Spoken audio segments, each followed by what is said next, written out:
Hi guys, my name is Roni Langley and today I'm going to be showing you how to make these mini wave surfboards using my Crafted Elements mold. They have two different sizes and styles of these on their website, so go to craftedelements.com if you already have your own, but if you do, get ready to follow along. For this project, you're going to need a set of gloves, a mixing cup, whatever colors you want to use. Today I'm going to be using coral colors and make an ombre effect, a mixing stick, whatever resin you want. I'm using a tabletop, but you can use deep pour for these projects, and of course your Crafted Elements silicone mold. For this surfboard, I'm going to be using 26 ounces of resin, so I'm going to do 13 of each, and I'm going to mix slowly because you can't torch out your bubbles from any of your silicone molds or it might damage your mold. I'm going to be mixing together 13 ounces of part A and then 13 ounces of part B, slowly so that I'm not integrating bubbles into my mixture. Once I have those in the cup, I'm going to show you the proper way to mix your resin so that you're fully integrating it. You want to make sure that you're mixing slowly to not integrate bubbles, but also scraping your sides and dynamically mixing up and down as well as in circular motions. You don't want to leave any spots that aren't completely mixed together or you'll have soft spots in your resin after it's cured. This is what your resin will look like before it's fully mixed. You can see that it's cloudy and you can't really see through it. Afterwards, other than the bubbles, you should have no obstructions and be able to see straight through to your stir stick. Since I'm doing a two-tone ombre effect, I'm actually going to have 2 cups and I'm going to divide them equally. A little goes a long way with paint and resin, so don't use too much, and the same principle goes for mixing. Go slow, scrape your sides, and move up and down as well as in circular motions. Once you've done that, hold them up and make sure that they are similar transparency if you're doing an ombre effect.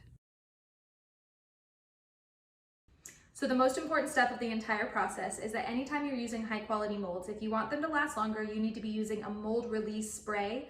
So I've already applied this to my mold, but you need to do this on your end before you pour any resin into it so it just slides right out the next day and you don't have any fusing to your sides. If you're not doing an ombre effect, feel free to pour your resin directly into the center of your mold and then spread it out to all of your sides. If you are doing an ombre effect like I am, start from each end so that they gravitate towards the center at the same rate and you don't have more of one pushing to the side than the other. For the ombre effect, you can mix with a stick or, like I prefer, you can mix with your hands. I'm just mixing in the top surface, but if you want to dig down to the bottom, you can do that as well. Then I'm going in with a stick to pop any of the large bubbles that I see. So if you guys end up getting a lot of micro bubbles on your surface, you're going to want to either spray the top with alcohol so that it pops it naturally, or you can lightly go over it in your heat gun, but don't use a blowtorch because it might damage your silicone mold. And that's it for today. So in 24 hours, I'm going to demold it and add some waves, and that's right up next. Okay guys, we're now about 12 hours out from that original pour, and I'm going to slip it out of the mold, show you just how easy it comes out, especially with that mold release spray, and then we're going to put some waves on it.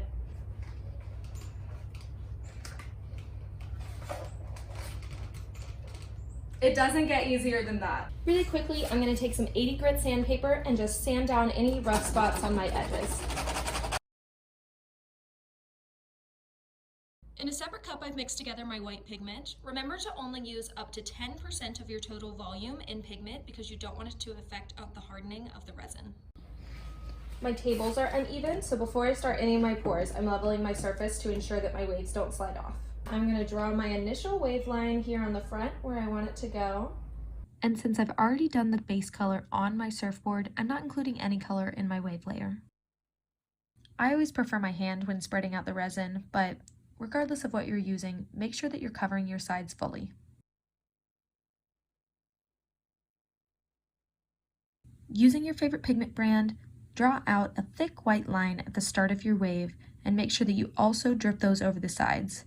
I'm using my heat gun to heat the entirety of my resin surface, and then here it is in live time pushing back that wave before I show you quickly how I push it all the way out to the back. And after torching out my bubbles, you can see my beautiful ombre coral board with my frothy, cell-full wave. You can add as many waves as you'd like to this design, but this is my tutorial on how to create your own surfboards using your Crafted Elements mold.